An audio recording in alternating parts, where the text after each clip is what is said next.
Salam damai sejahtera di dalam nama Tuhan Yesus Kristus. Firman Tuhan untuk kita baca, kita dengarkan, dan kita renungkan bersama dari surat 1 Yohanes pasal 2 ayat yang ke-7 sampai dengan ayat yang ke-11.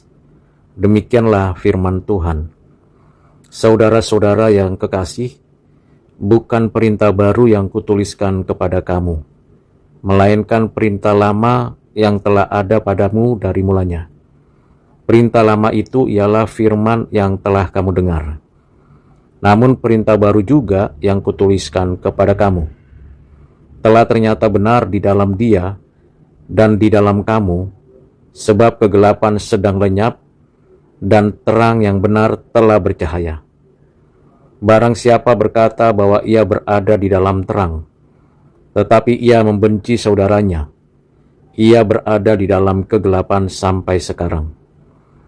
Barang siapa mengasihi saudaranya, ia tetap berada di dalam terang, dan di dalam dia tidak ada penyesatan. Tetapi barang siapa membenci saudaranya, ia berada di dalam kegelapan, dan hidup di dalam kegelapan. Ia tidak tahu kemana ia pergi, karena kegelapan itu telah membutakan matanya. Berbahagialah kita yang menyimpan dan mengerti firman Tuhan ini, serta melakukannya di dalam kehidupan kita setiap hari. Saudara yang kekasih di dalam Kristus, Rasul Yohanes adalah rasul yang terakhir meninggal dunia di antara 11 rasul yang lain.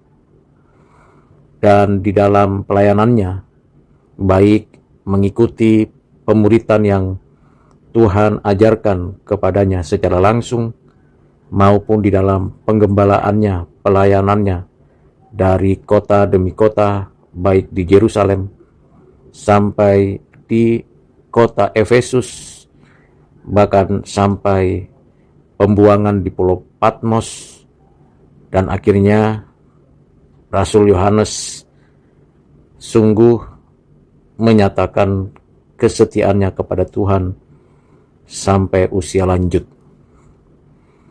Dan ada banyak jemaat yang dimuridkan di dalam Kristus, serta ada banyak saudara-saudara seiman yang melanjutkan misi Kristus melalui murid-murid dan kesaksian pembentukan gereja yang terus berkembang dari satu generasi ke generasi berikutnya.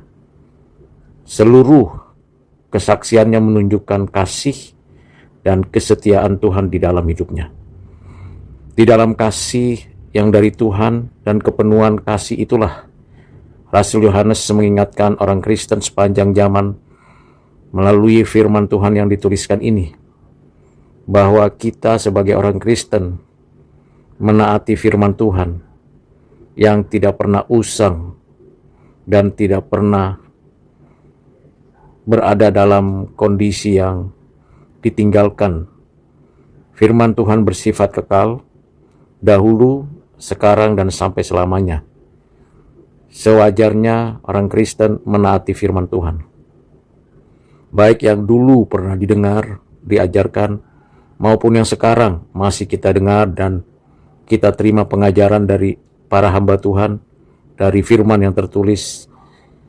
Kita sebagai orang Kristen terus menyelenggarakan hidup yang penuh kesungguhan menaati firman Tuhan. Hidup di dalam terang Tuhan dengan mewujudkannya melalui mengasihi saudara-saudara seiman. Berbeda bahasa, suku, etnis, bangsa, kelompok dan golongan. Kita memang manusia yang beraneka ragam, asal, usul, pergumulan, perjuangan, ras, etnis, dan sebagainya. Namun di dalam perbedaan itu kita diikat di dalam kasih, kebenaran, dan terang Kristus. Itulah sebabnya Rasul Yohanes memberikan kepada kita perintah yang diajarkan Tuhan Yesus kepadanya dan kepada kita juga, untuk kita mengasihi sesama saudara seiman di dalam Kristus. Ini bukan berbicara tentang persaudaraan karena genealogi, persaudaraan karena satu keturunan ayah dan ibu, satu etnis, satu keluarga. Tapi ini mengarahkan kita kepada persaudaraan di dalam Kristus. Brothers and sisters in Christ. Persaudaraan di dalam Kristus yang dipersekutukan oleh Roh Kudus di dalam Kristus menjadi satu persekutuan yang indah, yang mulia, yang suci. Di dalam persekutuan yang dipenuhi dengan kasih kepada Tuhan, membuat kita dimampukan mengasihi saudara-saudara kita sekalipun berbeda. Itulah sebabnya Rasul Yohanes memberikan satu ukuran yang tegas dan jelas. Kalau kita memang hidup di dalam Kristus, dipersekutukan oleh Roh Kudus dengan Kristus, kita menyatu di dalam kesatuan dengan Kristus, maka kita juga disatukan dengan saudara-saudara seiman, menjadikan diri kita orang yang bersaudara di dalam Kristus. Kita tidak lagi melakukan tindakan yang jahat, tindakan membenci, tindakan dalam kegelapan, tetapi kita sungguh mengasihi saudara di dalam Kristus. Pada bagian inilah ditekankan adanya hukum kasih yang mengarahkan kepada kita untuk hidup sama seperti Kristus telah hidup. Ini adalah perintah Kristus untuk kita mengasihi seperti yang diajarkan oleh Tuhan. Siapa yang mengasihi berarti menaati perintah Tuhan. Pada ayat yang ke-7 jelas, pedoman tentang kasih pastilah sama tuanya dengan kodrat manusia. Tetapi pelaksanaan, tuntutan, dan alasannya beragam. Ketika seseorang dalam keadaan tidak berdosa, kemudian keadaan kita sekarang yang sudah berdosa, maka dorongan, tuntunan untuk harus saling mengasihi yang biasanya sebagai kasih sesama saudara-saudara, ternyata kita telah tidak mampu melakukannya karena keadaan berdosa, seperti Kain membunuh Habel. Namun di dalam kasih keluarga Adam, ada orang-orang juga yang mengasihi karena kasih Allah memenuhi hatinya, seperti Set dan Henok, dan setiap orang-orang yang dipenuhi dengan kasih akan hidup dalam kebenaran, menjalankan hidup di dalam terang dengan penuh pengharapan untuk melaksanakan kasih. Hukum kasih inilah kasih agape, kasih yang datangnya dari Tuhan, yang seharusnya kita sampaikan kepada sesama orang Kristen dan kita tunjukkan kepada orang-orang dunia. Untuk mengasihi sebagai perintah baru dalam hidup kita setiap hari, itu memberikan kepada kita peringatan bahwa setiap hari mengasihi adalah perintah baru. Sehingga bukan dulu saja kita mengasihi, bukan pada waktu pertama-tama kita bertobat kita mengasihi, tetapi setiap hari adalah perintah mengasihi, seperti kita baru saja menerima perintah itu dan kita menjadi pelakunya. Seperti Kristus mengasihi jemaatnya, umatnya, orang-orang pilihannya, dengan menyerahkan nyawanya bagi umatnya, sebagai bukti ukuran yang tertanam tertulis di hati kita.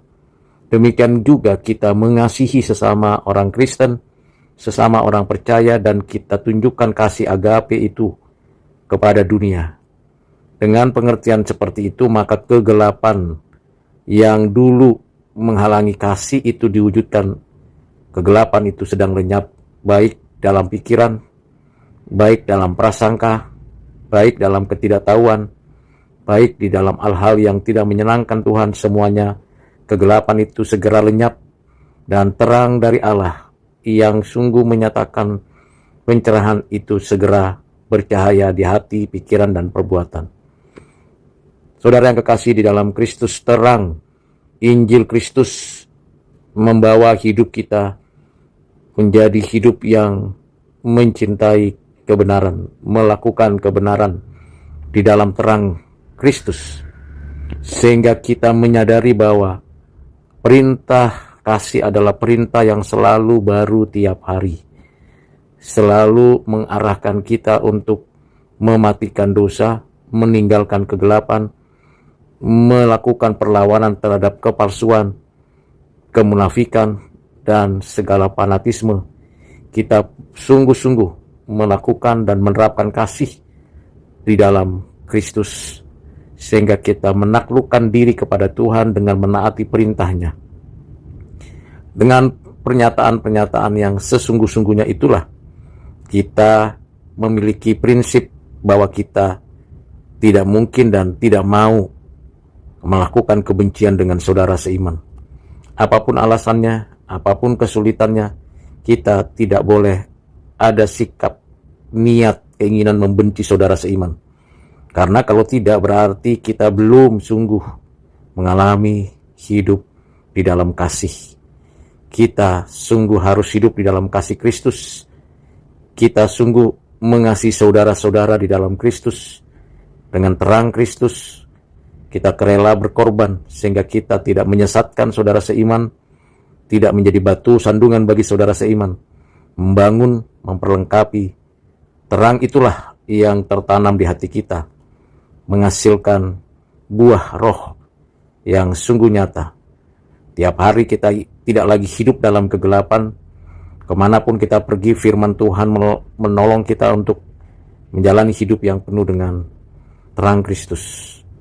Kiranya roh Tuhan menerangi hati kita dan memimpin kita untuk hidup di dalam kasih yang sesungguhnya.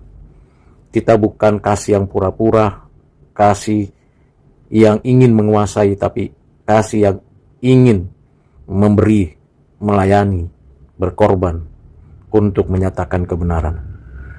Kiranya Tuhan menolong saya dan saudara untuk sungguh-sungguh hidup di dalam kasih agape yang dinyatakan dengan jelas di dalam surat Yohanes ini. Kasih itu berarti taat kepada perintah Tuhan. Marilah kita mengasihi saudara kita, sehingga kita dan saudara kita tidak tersesat dan tidak menyesatkan siapapun. Tuhan Yesus menolong dan memberkati kita. Amin.